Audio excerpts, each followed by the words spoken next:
Hi అండి. నువ్వెళ్తానంటే నేనొద్దంటానా? 37 భాగం వినండి. లోపలికొచ్చిన తండ్రిని చూస్తూ, ఏంటి నాన్న అలా నిలబడిపోయారు? వెళ్ళి స్నానం చేసి రండి. నేనీలోపు టిఫిన్ తెప్పిస్తాను అన్నాడు కిరణ్. కిరణ్ బ్యాగ్ తీసుకువెళ్ళి పక్క రూమ్‌లో పెట్టాడు.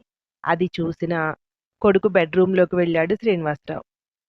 అక్కడ ఇంకొక మనిషి ఉన్నట్టు ఏమనిపించలేదు. వాష్‌రూమ్‌లోకి వెళ్ళి కాళ్ళు చేతులు కడుక్కొని, మళ్ళీ కొడుకు బ్యాగ్ పెట్టిన రూమ్‌లోకి వెళ్ళి స్నానం చేసొచ్చాడు. మీరు బయట టిఫిన్ అంతగా ఇష్టపడరని తెలుసు. కానీ మీరు ముందే చెప్పుంటే నేనేదో ఒకటి చేయటానికి ట్రై చేసేవాడిని అన్నాడు కిరణ్. లేదురా, కొంచెం అర్జెంట్ పనుండొచ్చాను. పర్లేదులే అంటూ తిని నిజంగానే ఏదో పని ఉన్నట్టు బయటికి వెళ్ళిపోయాడు.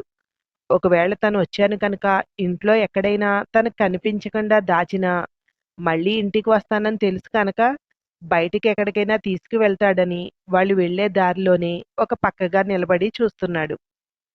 ఎండ సుర్రుమంటోంది. వెధవ ఇంకా వెళ్ళడా ఆఫీస్‌కి? ఇంత పొద్దెక్కింది అనుకుంటూ అలా నిలబడి చూస్తున్నాడు. దూరంగా కొడుకొస్తూ కనిపించాడు. పక్కకు తప్పుకున్నాడు. ఒక్కడే వెళ్తున్నాడు బండి మీద. అంటే ఆ అమ్మాయి నిజంగానే ఇక్కడికి రాలేదు. ఒక్కసారిగా నీరసం వచ్చినట్టు అనిపించింది అతనికి. అక్కడే అరుగు మీద కూర్చుండిపోయాడు. మరి ఎక్కడికి వెళ్ళి ఉంటుంది? లేని ఓపిక తెచ్చుకుని వెనక్కి తిరిగి మళ్ళీ ఆ ఇంటికొచ్చి కొడుకిచ్చిన తాళంతో తలుపు తీసుకొని లోపలికి వెళ్ళి పడుకుండిపోయాడు. పడుకున్నాడే కానీ స్థిమితం లేదు. ఇక్కడ కూడా లేదు. అంటే ఎక్కడికి వెళ్ళింది? వాళ్ళ పుట్టింటికి వెళ్ళిందా? తెలుసుకోవడం ఎలా? ఇదే ఆలోచన బుర్రను తొలిచేస్తోంది. ఇంకా ఇక్కడుండడం అనవసరం అనిపించింది. వెంటనే లేచి తను ఇప్పిన బట్టలన్నీ బ్యాగ్‌లో సర్దుకుని కొడుక్కి ఫోన్ చేశాడు. "నేనొచ్చిన పని అయిపోయిందిరా. నేను బయలుదేరిపోతున్నాను" అన్నాడు. "ఈ టైంకేంటి నాన్నా? ఉండిపోండి. రాత్రికి నేను ఎక్కిస్తాను. ప్రొద్దుట దిగొచ్చు. నేను ఫుడ్ ఆర్డర్ పెడతాను. తినేసి పడుకోండి" అన్నాడు. "లేదురా, అర్జెంట్‌గా వెళ్ళాలి." "పర్లేదులే, మనూరేగా. ఎంత రాత్రైనా దిగి ఇంటికి వెళ్ళిపోతాను" అన్నాడు. "సరే మరైతే మీ ఇష్టం. దారిలో ఎక్కడైనా భోంచేసి బస్సెక్కండి" అన్నాడు కిరణ్. "అలాగే, నేను ఇంటి తాళం మీ పక్కింటి వాళ్ళకిస్తున్నాను చూడు" అన్నాడు. "వద్దు నాన్న. ఎందుకు? నా దగ్గర ఇంకో తాళం ఉంది. మీరు తీసుకువెళ్ళిపోండి. నేనొస్తానుగా. నేనొచ్చినప్పుడు తీసుకుంటానులెండి మీ దగ్గర" అన్నాడు కిరణ్. "సరే అయితే మరి. నేను వెళ్ళొస్తాను" అంటూ కాల్ కట్ చేసి ఇంటికి తాళం వేసి తన ఊరు బయలుదేరాడు. మనసు తిన్నగా మధు వాళ్ళ పుట్టింటికి వెళ్ళాలి అని చెప్తోంది. కానీ వద్దు, అక్కడికి వెళ్తే అబాస్పాలవుతావు అంటూ బుద్ధి హెచ్చరిస్తోంది కూడా. అందుకే ఇంటికి వెళ్ళాలని బయలుదేరిపోయాడు. రాత్రి లాస్ట్ బస్‌కి ఇల్లు చేరాడు. కాలింగ్ బెల్ కొడితే కిటికీలో నుండి చూసి తలుపు తీసింది లక్ష్మి. "ఏంటి ఇంత అర్ధరాత్రి వచ్చారు? ఉండిపోవాల్సింది కదా ఈరోజు. రేపొచ్చేవారుగా" అంది. "ఏంటి నీ బాధ? వెళ్ళిపోయి మళ్ళీ రమ్మంటావా? లోపలికి రమ్మంటావా? చెప్పు" అన్నాడు శ్రీనివాస్. "వెళ్ళిపోమంటే ఎక్కడికి వెళ్తారు? ఇక మీకు బస్సు ఏమీ లేదు వెళ్ళటానికి.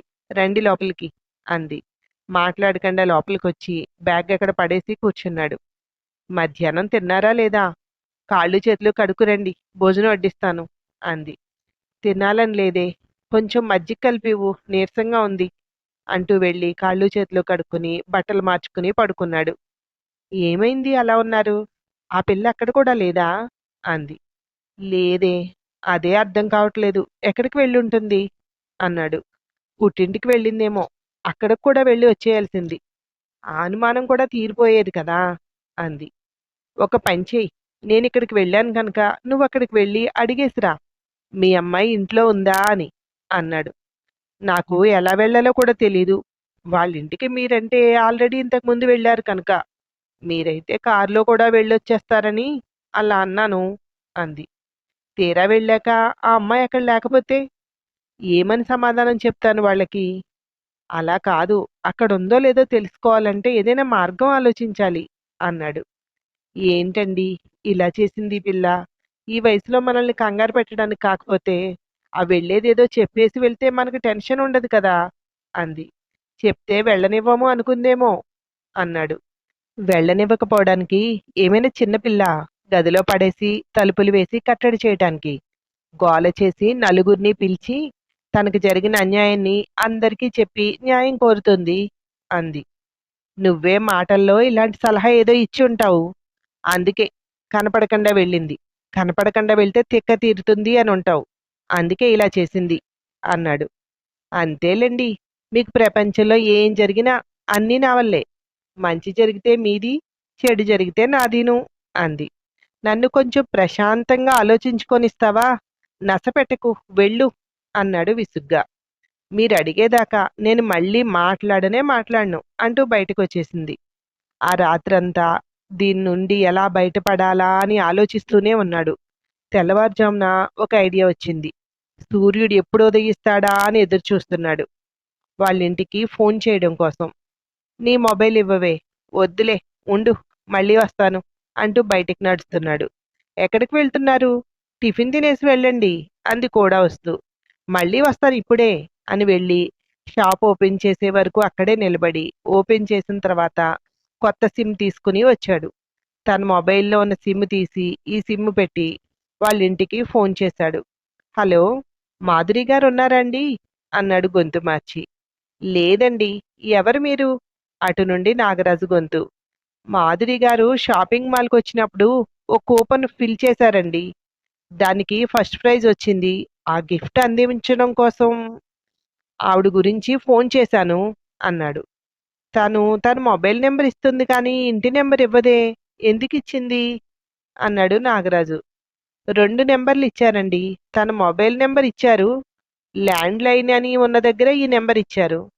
ఆవిడ నెంబర్ రింగ్ అవుతోంది, లిఫ్ట్ చేయలేదని ఈ నెంబర్కి చేశాను అన్నాడు. అవునా, తను వాళ్ళ అత్తారింట్లో ఉందండి అన్నాడు నాగరాజు. అక్కడ నెంబర్ ఏదైనా ఇస్తారా అన్నాడు శ్రీనివాస్. ఇస్తానుండండి అంటూ శ్రీనివాస్ నెంబరు శ్రీనివాస్కే ఇచ్చాడు నాగరాజు. ఈ నెంబర్కి ఫోన్ చేసి అడగండి.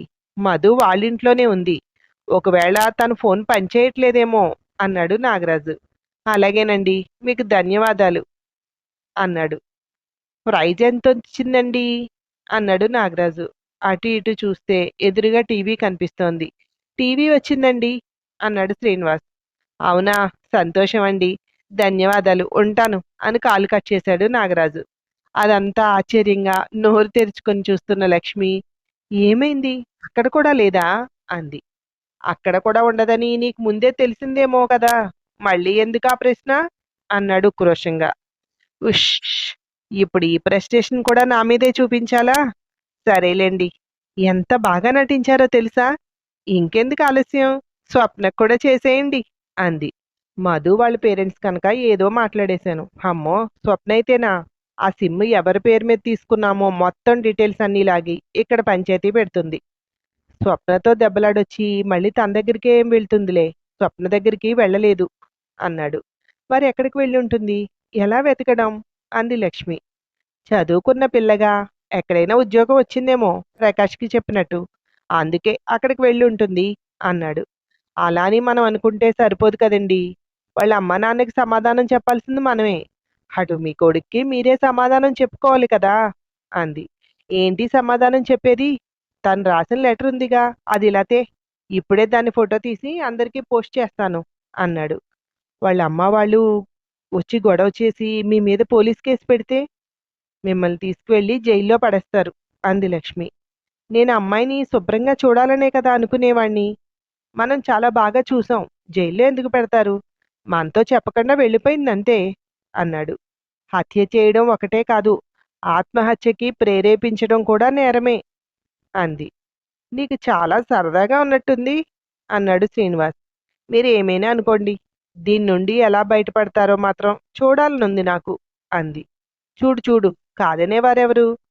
నేను కానీ జైలుకి వెళ్లాల్సి వస్తే నిన్ను కూడా తీసుకువెళ్తా, ఎందుకంటే సిటీలో ఉన్న దాన్ని తీసుకొచ్చింది నువ్వే అన్నాడు శ్రీనివాస్.